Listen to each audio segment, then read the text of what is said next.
All right, guys, let's crack into part two, just walking through these columns here in Mosaic.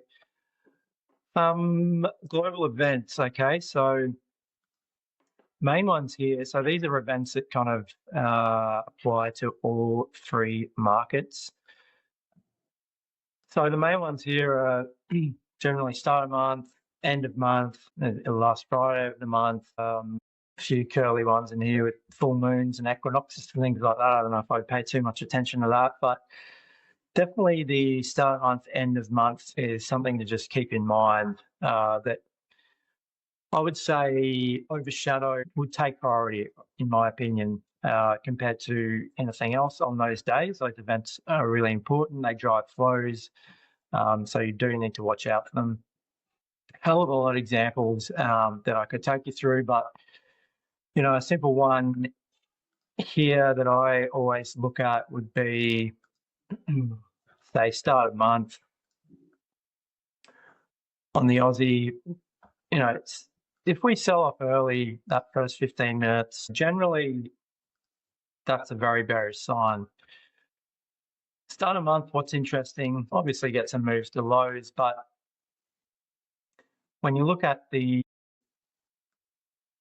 moves to day highs, time of day highs, you can see that the absolute vast majority actually come back and make new highs, okay? So don't know what that works out to, but probably 80% of the time we hit new highs post that 10-15 fall, okay?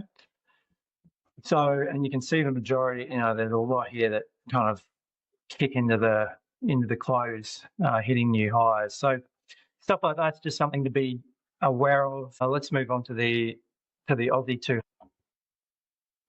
The classic one here, you know, a lot of these are, you know, day before holidays.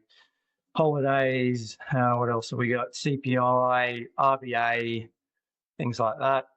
You know, the classic one for me is CPI day.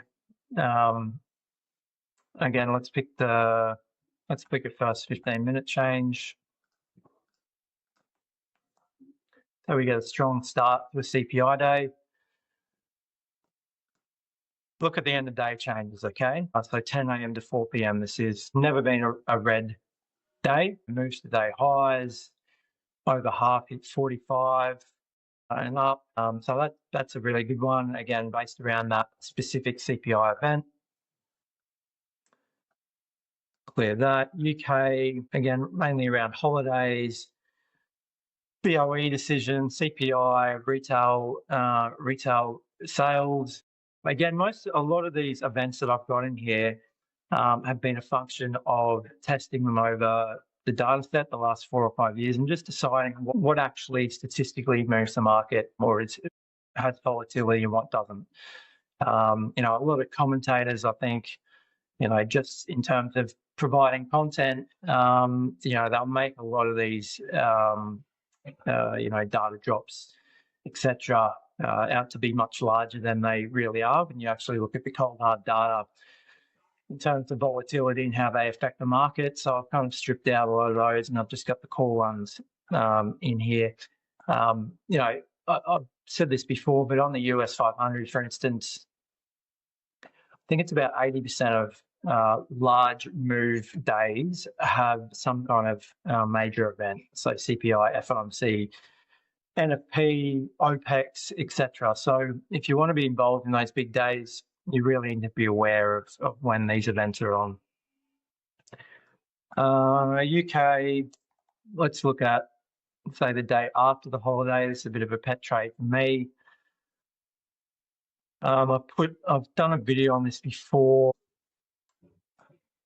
but generally what we see day after holiday is a spike higher from open, but then we come back, okay? So if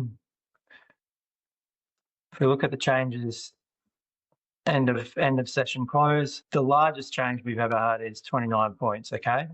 That rallied 133 points, 60 points, 70 points, 107, etc. So generally we get a kind of initial spike and then comes back down. So again, I've done statistics on this, but if you entered into a short kind of strategy, say every 10 points over the last 4 years, you would have made over 1,000 points. Okay, if you just started at the open, closed after the first session, the first 4 hours. Okay.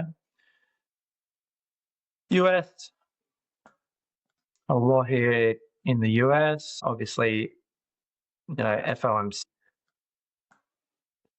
holidays, PAL speeches, NFP, OPEX, triple witch, things like that are included here. Let's take a look at FOMC rates decision. Let's take a look at days when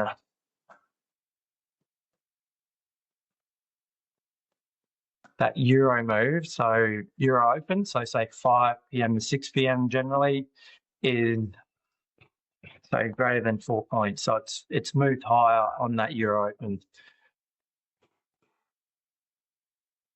If we look at how that flows through to the actual day change,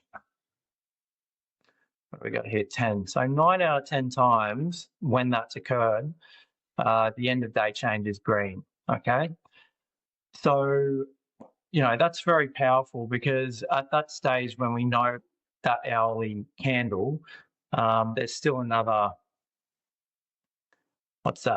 11 hours until the FOMC drops, okay? So while everyone's kind of sitting on their hands and telling you that it depends on what the FOMC announced, you've got a 90% historical probability, that the day is going to end green and, 70% of the time end 50 points or more. So to me, that just says, once that happens in the evening, you can pretty much go to bed and set your long orders below, obviously manage position sizing, etc. But you can sleep pretty soundly knowing that at the end of the day, the market's going to finish in the green. So yeah, 3 very powerful columns there to definitely keep in mind. As I said, I think they overshadow anything else a lot of the time. So that would be my first stop when those events are in play.